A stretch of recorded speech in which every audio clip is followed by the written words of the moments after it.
आकाशवाणी नागपूर हेमांगी कुलकर्णी आपल्याला ठळक बातम्या देत आहे। विधान परिषदेच्या उपसभापती पदासाठी आज निवडणूक होणार आहे। महाविकास आघाडीकडून शिक्षणतज्ञ जे.एम. अभ्यंकर यांनी तर महायुतीकडून सचिन अहिर यांनी काल अर्ज दाखल केला। अहिर यांनी उपमुख्यमंत्री एकनाथ शिंदे यांच्या नेतृत्वाखालील शिवसेनेकडून अर्ज भरला। मुख्यमंत्री देवेंद्र फडणवीस, उपमुख्यमंत्री एकनाथ शिंदे आणि उपमुख्यमंत्री सुनेत्रा पवार यावेळी उपस्थित होते। दरम्यान उपमुख्यमंत्री एकनाथ शिंदे यांनी पत्रकार परिषद घेत सचिन अहिर यांचं पक्षात स्वागत केलं। महाराष्ट्र मुद्रांक अधिनियमात सुधारणा विधेयक काल विधानसभेत सादर झालं। विकास करार रद्द, निरस्त किंवा समाप्त झाला तर मुद्रांक शुल्काचा परतावा किंवा सवलत दिली जाणार नाही, अशी तरतूद या विधेयकात आहे। भंडारा जिल्ह्यातील साकोलीजवळ सेंदूरवाफा टोल नाक्यावर मुंबईहून आलेल्या एनसीबीच्या पथकानं गोपनीय माहितीच्या आधारे कारवाई करत भाजीपाल्याच्या ट्रकमधून सुमारे 200 किलो गांजा जप्त केला।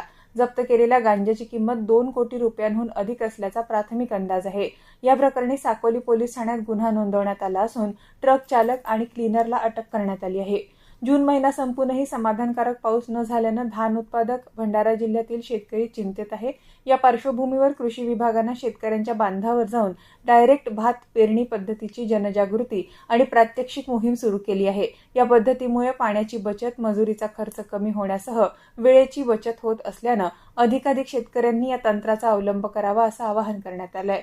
चित्रपट आणि नाट्य क्षेत्रातलं प्रख्यात व्यक्तिमत्व विजया मेहता यांचं काल मुंबईत निधन झालं। त्या 92 वर्षांच्या होत्या। विजया मेहता या प्रायोगिक मराठी रंगभूमीच्या प्रणेत्यांपैकी एक होत्या। रंगायन या नाट्यसंस्थेच्या माध्यमातून त्यांनी मराठी रंगभूमीला एक नवी नाट्यभाषा, नाविन्यपूर्ण दृष्टिकोन आणि जागतिक दर्जाची समज मिळवून दिली। बॅरिस्टर सखाराम बाइंडर, हमीदाबाईची कोठी, महानिर्वाण, पुरुष आणि वाडा चिरेबंदी यासारख्या त्यांच्या गाजलेल्या नाटकांनी आधुनिक भारतीय रंगभूमीची व्याप्ती वाढवण्यास मोलाची मदत केली। रंगभूमी पलीकडे विजया मेहता यांनी रावसाहेब, पेस्तनजी, शकुंतलम आणि स्मृतिचित्रे यासारख्या कलाकृतींद्वारे चित्रपट आणि दूरदर्शन क्षेत्रातही आपला महत्त्वपूर्ण ठसा उमटवला।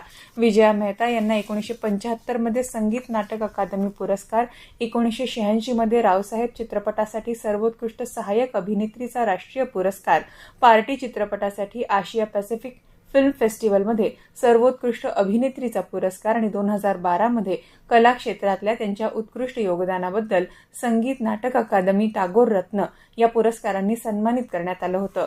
मुख्यमंत्री देवेंद्र फडणवीस, सांस्कृतिक कार्यमंत्री आशिष शेलार यांनी विजया मेहता यांच्या निधनाबद्दल दुःख व्यक्त करत श्रद्धांजली अर्पण केली आहे। याबरोबरच हे ठळक बातमीपत्र संपलं। या पुढील ठळक बातमीपत्र 11:57 ऐकता येईल। नमस्कार।